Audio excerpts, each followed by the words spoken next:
तो भाइयों हम लोग पढ़ रहे हैं सेट, फंक्शन और रिलेशन। फंक्शन को सैटिस्फाई करने के लिए दो कंडीशंस थी। पहली कंडीशन कि फंक्शन जब भी हम लोग बनाते हैं तो कोई भी दो ऑर्डर्ड पेयर्स का फर्स्ट एलिमेंट सेम नहीं होना चाहिए, और दूसरी कंडीशन हर एक एलिमेंट की मैपिंग होनी चाहिए विद द रेंज, यानी हर एक domain should be applicable in the function. कोई भी सेट ए का एलिमेंट छूटना नहीं चाहिए। ऐसा हम लोगों ने फंक्शन के डेफिनेशन में पढ़ा था। इसी डेफिनेशन पे बेस्ड एक जबरदस्त क्वेश्चन आया था in the exam, and guess what, maximum of the students failed to solve the question. पहले क्वेश्चन दिखाता हूं, फिर आगे बात करेंगे।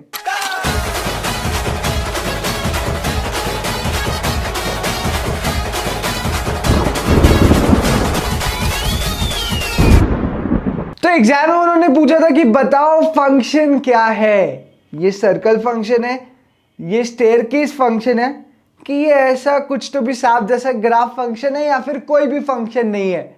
तो याद रखना, जब ग्राफिकल मेथड में फंक्शन निकालना हो तो एक लाइन ड्रॉ करो पैरेलल टू वाई एक्सिस, और अगर वो लाइन ग्राफ को सिर्फ एक ही पॉइंट पर काटती है तो वो फंक्शन है, लेकिन अगर वो लाइन ग्राफ को दो पॉइंट्स पर काटती है तो वो फंक्शन नहीं है। जैसे सर्कल के केस में अगर मैं एक लाइन ड्रॉ करता हूं पैरेलल टू वाई एक्सिस, तो ये ग्राफ को दो पॉइंट्स पर काट रही है, it means it is not a function.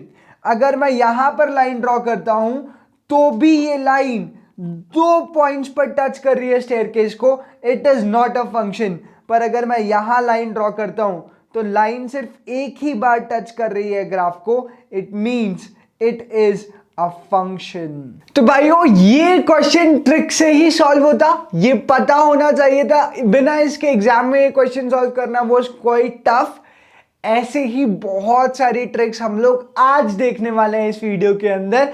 तो चलो शुरू करते हैं। तो भाइयों सेट फंक्शन रिलेशन में हम लोग 3 मार्क्स के लिए लड़ाई कर रहे हैं, मिनिमम 2 और मैक्सिमम 3। सेट्स पढ़ चुके हैं, रिलेशंस पढ़ चुके हैं, फंक्शंस हम लोग पढ़ रहे हैं, फंक्शंस के बेसिक्स भी डिस्कस कर चुके हैं, टाइप्स ऑफ फंक्शन पे हम लोग बात कर रहे हैं। सबसे पहले हम लोगों ने बात की इनटू फंक्शन की। इनटू फंक्शन में बहुत सिंपल सी बात है, every element of A is mapping with B, पर बी में एक या दो एलिमेंट्स ऐसे जिसके साथ मैपिंग नहीं हुई है, यानी बी सेट में अगर कोई भी एलिमेंट छूट जाए तो वो इनटू फंक्शन है। जैसे मैंने ए में लिखा 1 2 3 और बी में लिखा 2 4, 1 2 3 तीनों मैप कर रहे हैं 2 के साथ, ये कांस्टेंट फंक्शन है, लेकिन 4 बच गया बी में, यानी कि ये इनटू फंक्शन भी है। अगर रेंज का कोई पोर्शन बच जाए जो यूज ही ना हो तो इनटू फंक्शन। अगर डोमेन और रेंज दोनों ही पूरी यूज हो जाए so that is called onto function. और फिर लास्टली हम लोगों ने बात की थी कांस्टेंट फंक्शन की। डोमेन की वैल्यू कुछ भी रखो, फंक्शन का आंसर कांस्टेंट नंबर ही आएगा। This is what we call constant function. अगली वैरायटी ऑफ फंक्शन डिस्कस करते हैं। सबसे इंपॉर्टेंट वैरायटी है ये फंक्शंस की। तो भैया अगला फंक्शन आता है इनवर्स फंक्शन। इसको हम लोग रिप्रेजेंट करते हैं f की खोपड़ी पर -1 से। तो ये मत समझना कि रेसिप्रोकल करना है फंक्शन का। कुछ लोग इंडाइसेस और फंक्शंस को मिक्स कर देते हैं, तो उनको लगता है कि f की खोपड़ी पर अगर -1 है तो फंक्शन को बना दो 1/f ऑफ x। ऐसा नहीं करना है, this is not reciprocal. Inverse का मतलब होता है कि डोमेन को रेंज बना दो और रेंज को डोमेन बना दो। आई रिपीट, इनवर्स का लॉजिकली मतलब क्या होता है, डोमेन को रेंज बना दो और रेंज को डोमेन बना दो। मतलब तुम जो वैल्यूज डालते हो वो डोमेन कहलाती है और जो तुम्हारा आंसर आता है वो रेंज कहलाती है। अब तुम ऐसा फंक्शन बनाने की कोशिश कर रहे हो जहां पे रेंज डोमेन हो जाएगी और डोमेन रेंज हो जाएगी। समझाता हूं कैसे। तो देखो यार, मैंने एक फंक्शन लिखा f of x is equal to x square plus 1। तो क्या मैं f ऑफ x को y लिख सकता हूं? एक और वेरिएबल मान लिया मैंने फंक्शंस की जो भी रेंज आएंगी, क्योंकि f ऑफ x में एक्स स्क्वायर प्लस 1 लिखा हुआ है, यानी कि x is my domain in the current function and y is my range. तो y इक्वल टू हो जाएगा x square plus 1।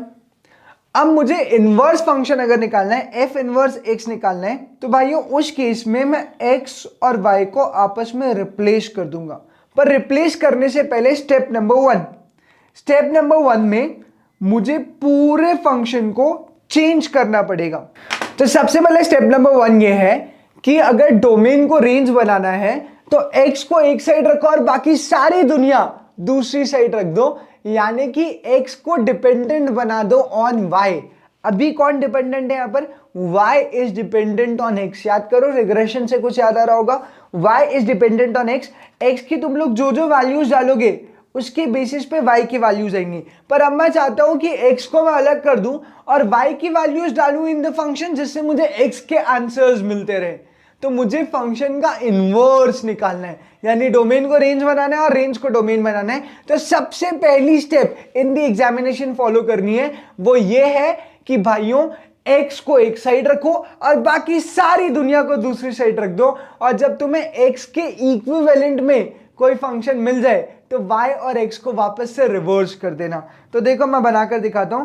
y is equal to x square plus 1 था, तो एक्स स्क्वायर हो गया y माइनस 1 और x हो गया y माइनस 1 की खोपड़ी पर 1/2। तो ये तुम्हारा अब नया फंक्शन हो गया। तो इसको तुम लोग फाइनली लिख सकते हो f of x is equal to x minus 1 की खोपड़ी पर 1/2, या फिर y is equal to x minus 1 की खोपड़ी पर 1/2। समझ में आया क्या?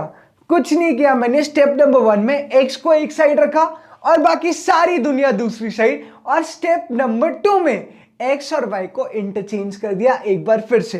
तो देखो मैंने जब इनवर्स फंक्शन निकाला तो मेरा इनवर्स फंक्शन आया y माइनस 1 की खोपड़ी पर 1/2।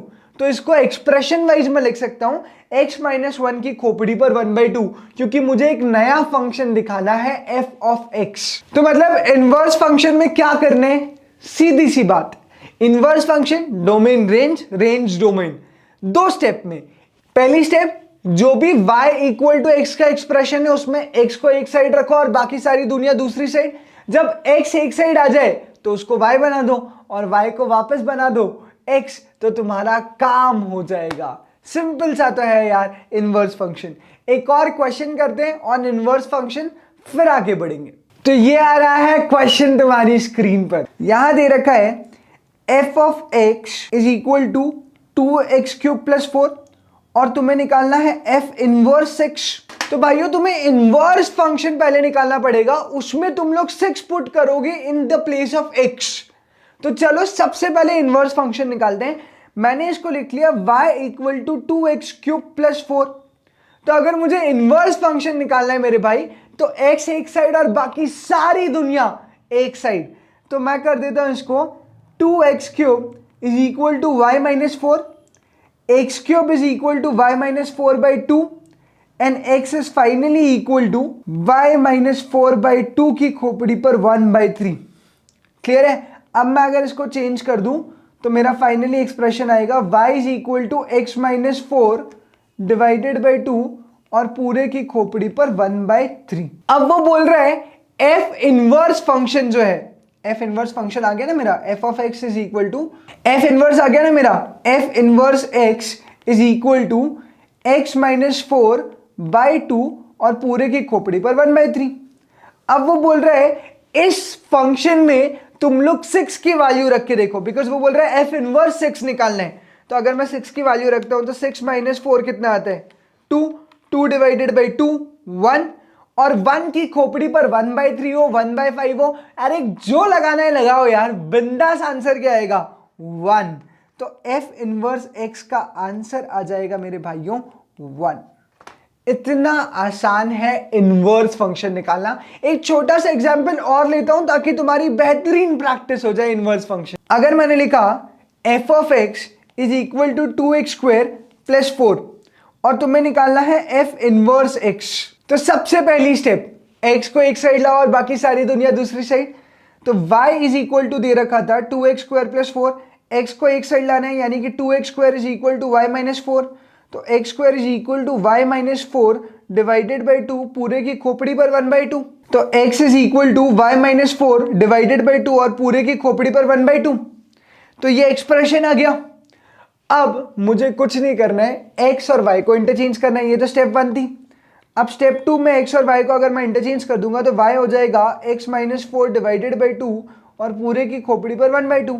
तो मेरा f इनवर्स x फाइनली आ जाता है x माइनस 4 डिवाइडेड बाई 2। तो मेरा f इनवर्स x फाइनली आ जाता है f inverse x is equal to x minus 4 divided by 2 और पूरे की खोपड़ी पर 1/2।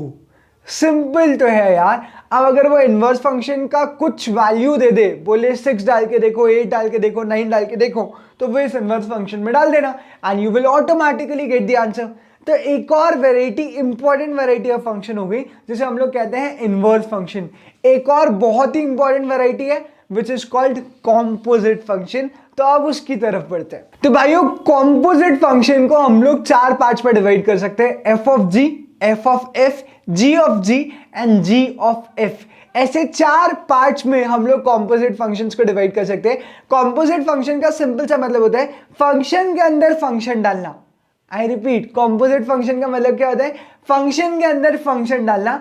एग्जाम्पल के थ्रू इलस्ट्रेट करता हूं, पूरा समझ में आएगा। तो देखो, जैसे एफ ऑफ एक्स एक फंक्शन दे रखा है एक्स स्क्वायर प्लस 1 और जी ऑफ एक्स एक फंक्शन दे रखा है एक्स स्क्वायर प्लस 3।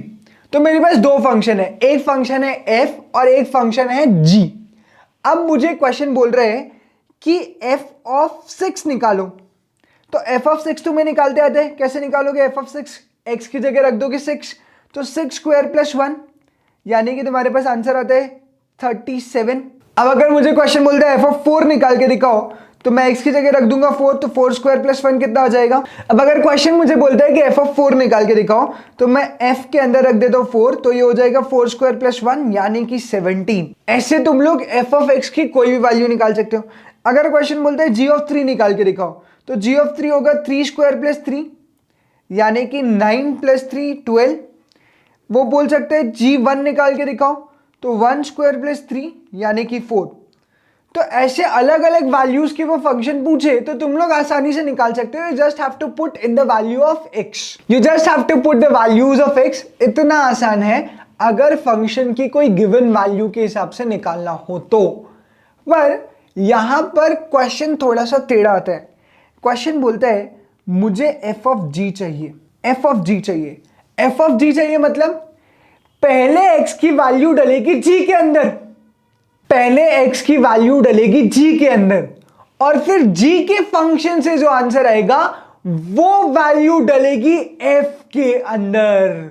तो f ऑफ g का मतलब क्या हुआ? Value of the function f when we have the value of the function g। और फंक्शन g की वैल्यू कैसे निकलेगी? x की वैल्यू को पुट करने से। तो f ऑफ g का मतलब है पहले g की वैल्यू निकालो और उसको पुट कर दो इन f। फिर f ऑफ f का मतलब है कि पहले तो फंक्शन के अंदर x की वैल्यू डालो, जो फंक्शन का आंसर आएगा उसको वापस से फंक्शन के अंदर डाल दो, इसे कहा जाता है f ऑफ f। तो पुट f इन f। फिर आता है g o g, put g इन g। फिर आता है g o f, put f इन g। तो ऐसे 4 केसेस बन सकते हैं।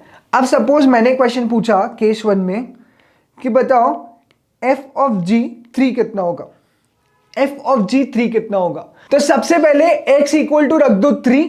ये कहां रखोगे? g फंक्शन के अंदर, क्योंकि मुझे f ऑफ g निकालना है। मतलब फंक्शन की वैल्यू निकालना है when the value of the function is g का फंक्शन। तो पहले g के फंक्शन की वैल्यू निकाल लेते हैं। तो g के फंक्शन की वैल्यू क्या होगी? x इक्वल टू 3 रख दो। तो जो मेरा g का फंक्शन आएगा वो आएगा 3 स्क्वायर प्लस 3 यानी कि 12। तो f ऑफ g 3 निकालना है मुझे, तो सबसे पहले मैंने g ऑफ x निकाल लिया विच इज 12। अब क्वेश्चन बहुत आसान हो गया, मुझे f ऑफ x में वैल्यू रखना है g ऑफ x की। तो अब क्वेश्चन बहुत आसान हो गया, हम लोगों ने g ऑफ x की वैल्यू निकाल ली, यही g ऑफ x की वैल्यू रखना है f ऑफ x के अंदर, तो वो कहलाएगा f ऑफ g। तो fog f of g is equal to 12 का स्क्वायर प्लस 1। मैंने x की जगह क्या डाल दिया? g, और g कितना आया था? 12, क्योंकि जब मैंने x इक्वल टू 3 रखा था g के अंदर तो g आया 12 और मुझे निकालना है f ऑफ g। तो g मतलब 12, तो 12 का स्क्वायर प्लस 1 आंसर आएगा 145। तो आसान सा क्वेश्चन है यार, f ऑफ g निकालना। अच्छा, केस बी में मैं पूछ सकता हूं कि बताओ f ऑफ f 4 कितना होगा। तो सबसे पहले तो तुम लोग f ऑफ x की वैल्यू निकाल लो। तो f ऑफ x की वैल्यू क्या होगी? 4 स्क्वायर प्लस 1 यानी कि 17। अब यही वैल्यू को वापस से f ऑफ x के अंदर रख दो, यानी कि ये हो जाएगा फंक्शन x यानी कि ये हो जाएगा f ऑफ f। तो f ऑफ f निकलेगा 17 का स्क्वायर प्लस 1 यानी कि 290। This is the final answer. तो ऐसे तुम्हें वो बहुत सारे कॉम्पोजिट फंक्शंस दे सकते हैं और तुम्हें पूछ सकते हैं कि बताओ वैल्यू क्या होगी।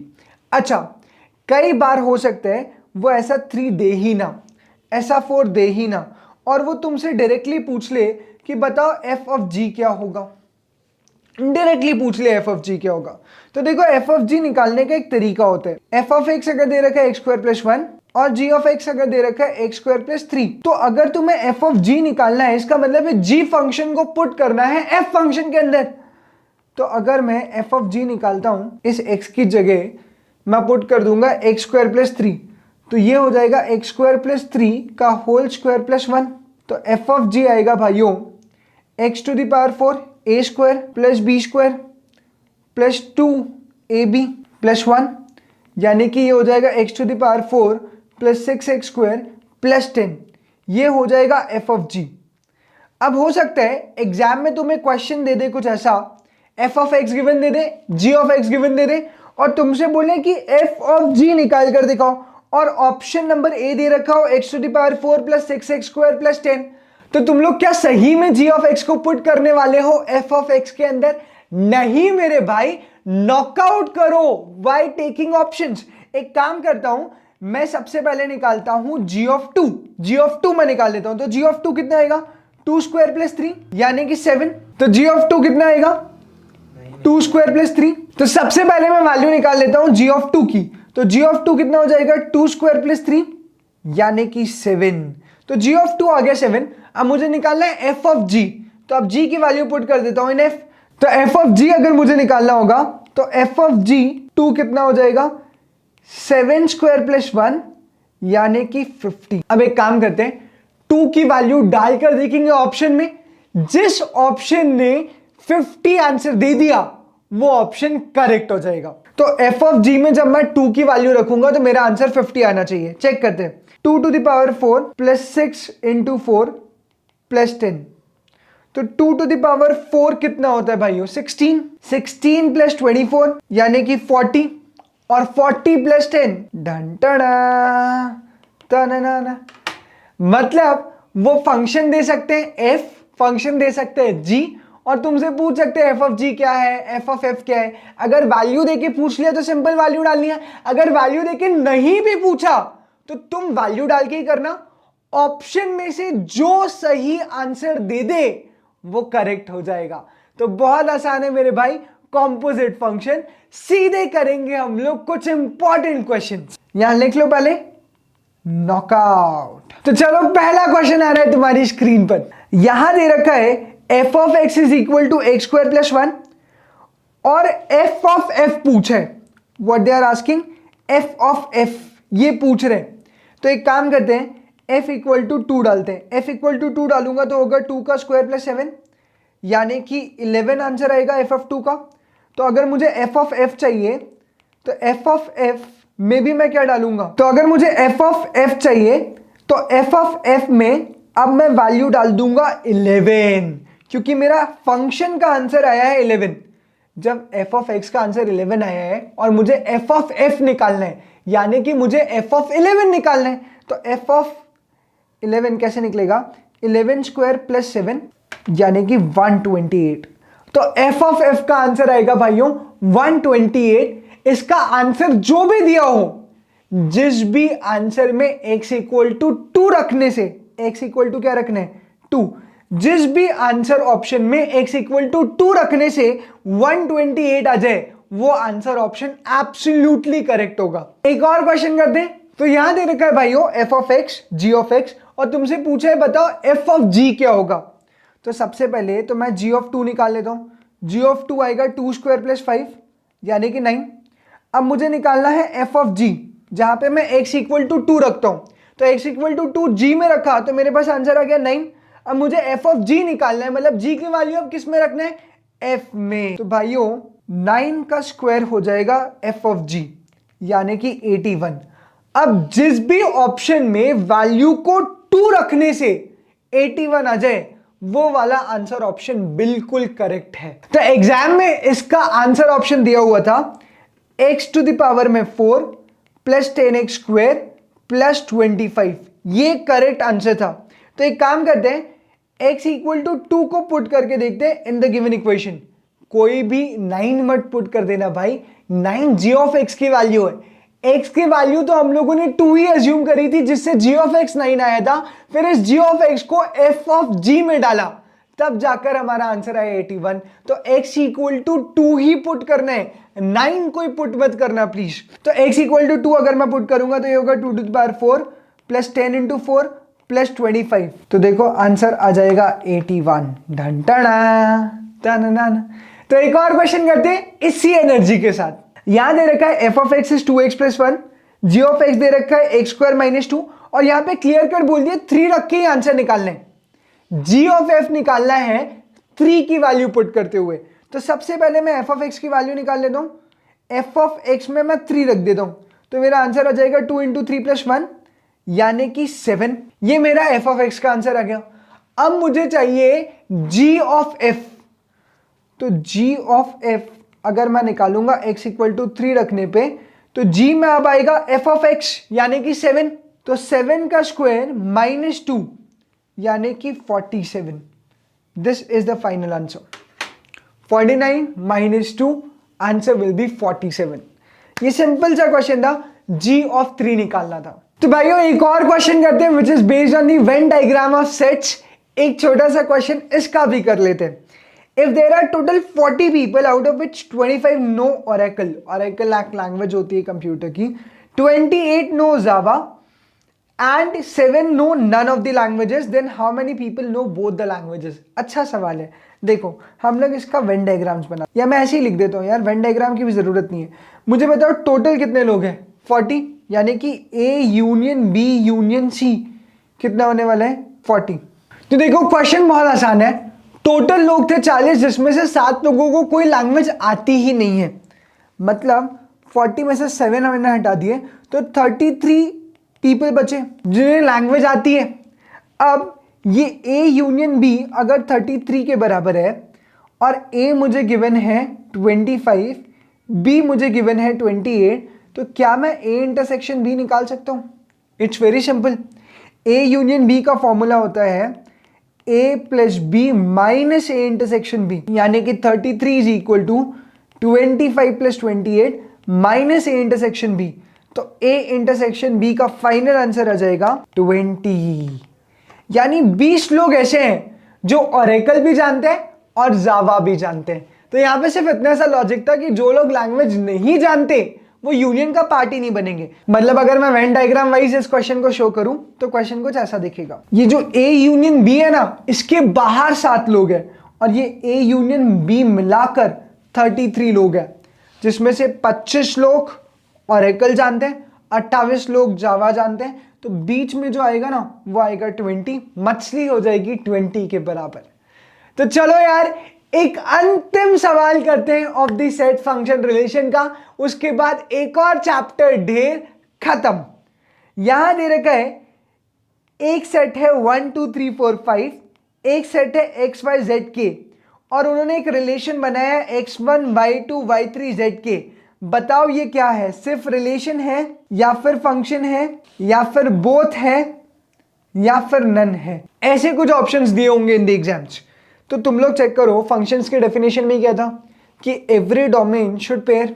पहले तो every element of set A should pair with B. तो देखो क्या हर एक एलिमेंट, तो भाई ये फंक्शन की डेफिनेशन क्या थी? 2 कंडीशन कि भैया हर एक पेयर एक तो मैप करना चाहिए, दूसरी कंडीशन कि जब भी ऑर्डर्ड पेयर्स निकालो तो कोई भी ऑर्डर्ड पेयर में फर्स्ट 2 एलिमेंट सेम नहीं होने चाहिए। यहां तुम लोग अगर ऑर्डर्ड पेयर्स को ऑब्जर्व करोगे तो why why first elements same है, और अगर फर्स्ट एलिमेंट सेम है तो ये फंक्शन हो ही नहीं सकता। Answer would be relation. तो बहुत आसान सा क्वेश्चन था यार, ऐसे बच्चे जैसे क्वेश्चन आएंगे इन एग्जाम, और मुझे पूरी उम्मीद है कि तुम लोग जबरदस्त स्कोर करने वाले हो when it comes two sets, functions and relations. तो फाइनली आज हम लोगों ने क्या क्या पढ़ा? एक पढ़ा कॉम्पोजिट फंक्शन, एक पढ़ा इनवर्स फंक्शन, एक line parallel to Y axis वाला कॉन्सेप्ट भी सीखा। इनवर्स फंक्शन में 2 स्टेप, एक्स को एक साइड ले जाओ, बाकी सारी दुनिया दूसरी साइड, और एक्स और वाई रिवर्स कर दो। फिर हम लोगों ने पढ़ा कॉम्पोजिट फंक्शन 4 वेराइटी के हो सकते हैं, f of g, f of f, g of f या फिर जी ऑफ जी। इतनी सारी चीजें हम लोग डिस्कस कर चुके हैं। We just have to knock out in case of composite function, that is all. तो भाइयों आज के लिए इतना ही, मुलाकात होगी इन द नेक्स्ट वीडियो। तब तक के लिए bye bye, take care and keep smiling.